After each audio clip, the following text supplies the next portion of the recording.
Hey everyone, thanks for checking out today's Multiphonic-a-Day. My name is Ben, I'm a bassoonist based in Chicago, and today is Saturday, March 28th, 2020.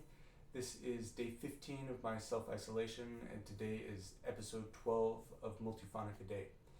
Today I'm going to be sharing 3 of my all-time favorite multiphonics with you. I'm going to dedicate them to my friend the composer Matt Omahan. These are the 3 first multiphonics that appear in his piece Phantasms for solo bassoon and electronics, and that's a piece that he wrote for me back when we were students together at Oberlin. And these are multiphonics that are special to me because they're 3 of the first ones that I discovered through my own experimentation on the instrument, just playing standard fingerings and adding or subtracting keys rather than looking in a book or a piece to find them. And of course, that's not to say that other people hadn't found these multiphonics before. They definitely had. There's nothing that complex or secret about them, but they are 3 of the first ones that I found through my own experimentation. So I would say that all of these are multiphonics that fall into sort of the classic, full, rich, raucous multiphonic category. They're all pretty easy to play, and they all just require slight variations on simple bass fingerings. So the first one is G minus right hand 1.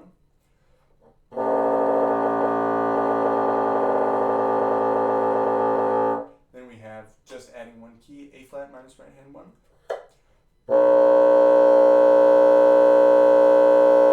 And then A minus left hand 3.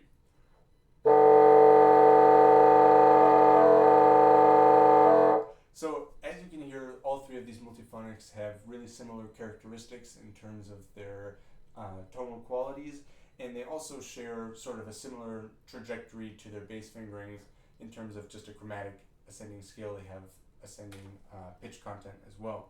So the first of these, G minus right hand 1, as the name suggests, is just a low G fingering, lifting up the first finger of the right hand. So in the left hand, 1, 2, 3, whisper key, second hand, 2, 3. And this is a really easy multiphonic to get to respond regardless of the reed, regardless of the dynamic. I find this is one that's really reliable. And with this one thing that I like to do with it is to manipulate the degree to which there's this dissonant rattling in it. And I do that with my embouchure pressure. I'll show you what it sounds like.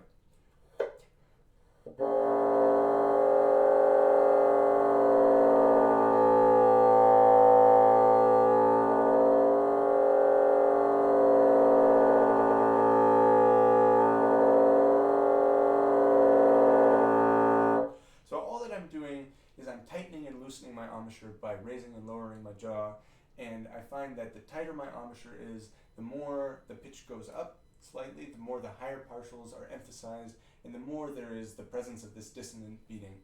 The lower I put my jaw, the more it goes down into this fuller, sort of chordal, rich quality of sound.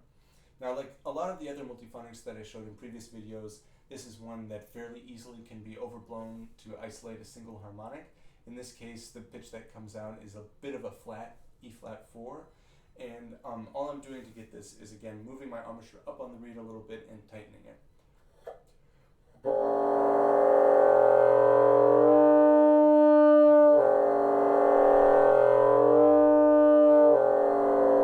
So this is a pretty easy harmonic to isolate, and it's also a pretty smooth transition between the multiphonic itself and just the single pitch. So now the A flat minus right hand 1.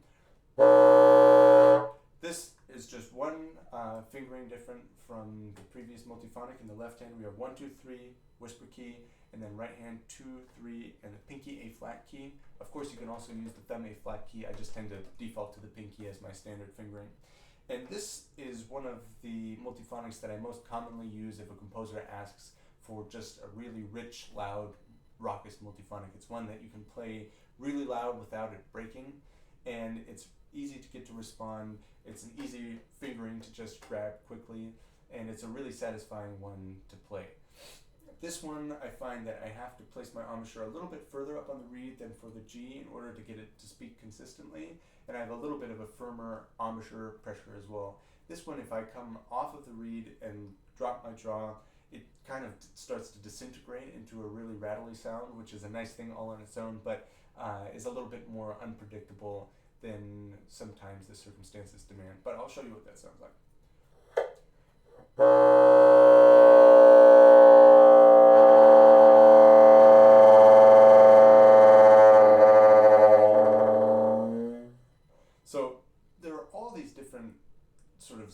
vibrations and its deterioration that I find really interesting, and moving back and forth is an effect that works really well for that. But I find that in terms of getting a multiphonic to immediately respond, it's better to have the embouchure placement a little bit further up on the reed, not all the way up to, say, the first wire like for some of the other multiphonics I've been showing, still towards the middle of the reed, but just a little bit further up and a little bit of a tighter embouchure, maybe like a tenor register embouchure.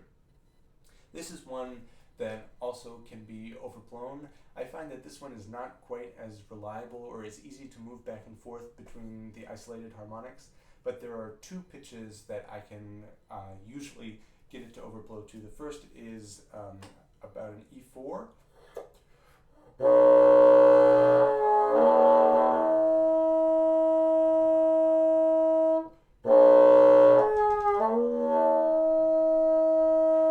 So I'm accidentally overblowing it to the second one, which is the high A4.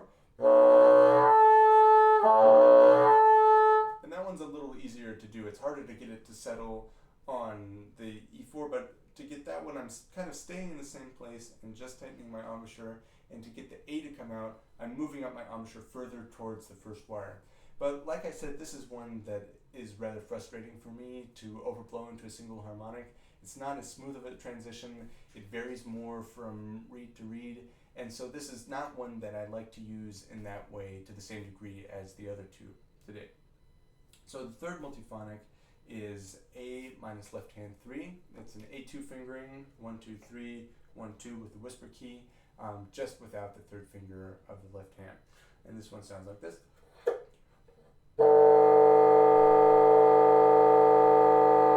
So of the three multiphonics I'm showing today, this is by far the most finicky for me. This multiphonic has two different zones that are pretty close together in terms of embouchure placement and air pressure. I'll show you those now.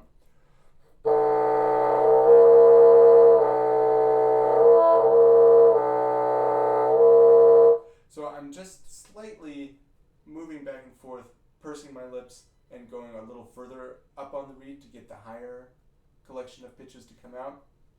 And I find that sometimes if I'm not really careful about my embouchure placement, I'll accidentally go into the wrong zone, not the one that I was going for.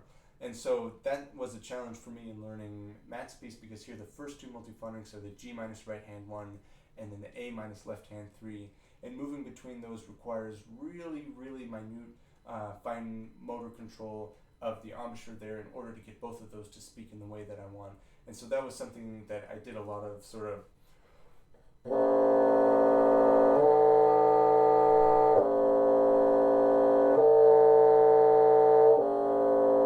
exercises, because I found that if I even slightly overshoot the A minus left hand 3, it'll pop up into the other zone, which is not the one that I want. And so if you notice there, I'm going from the G, which is already a pretty, as I mentioned, I tend to play it with pretty loose embouchure, and I'm just coming off of the reed even a little bit further in order to make that transition smooth. That's something that I find really challenging, is moving in between two multiphonics with similar characteristics, especially the chordal ones where you want them to sound relatively balanced. And so that takes a lot of practice to find exactly the kind of embouchure placement that I need to get both of them to speak. This one also overblows pretty easily. It'll overblow to a sharp E4.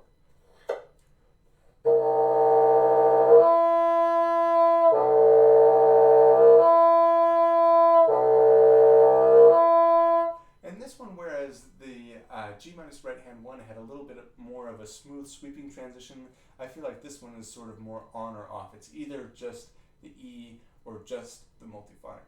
And this is a technique that Matt uses in the third gesture of his piece, overblowing both the G minus right hand 1 and the A minus left hand 3. So I'm just going to play the first three gestures of this piece. It's a piece for bassoon and fixed media, and in the fixed media, Matt took a bunch of recordings of me playing these multiphonics and manipulated them electronically to create a texture that I think is really entrancing and beautiful when combined with those multiphonics being played live. So there are 11 different gestures in the piece of varying lengths, and each of them is triggered with a new sound file to give some flexibility for rubato in between them. So thank you for watching today. Please leave me any comments, any requests that you have. I'm trying to honor anyone's questions by including them in some of these videos. And come back tomorrow. I have some more multiphonics for you. This is the beginning of Phantasms by Matt Omahan.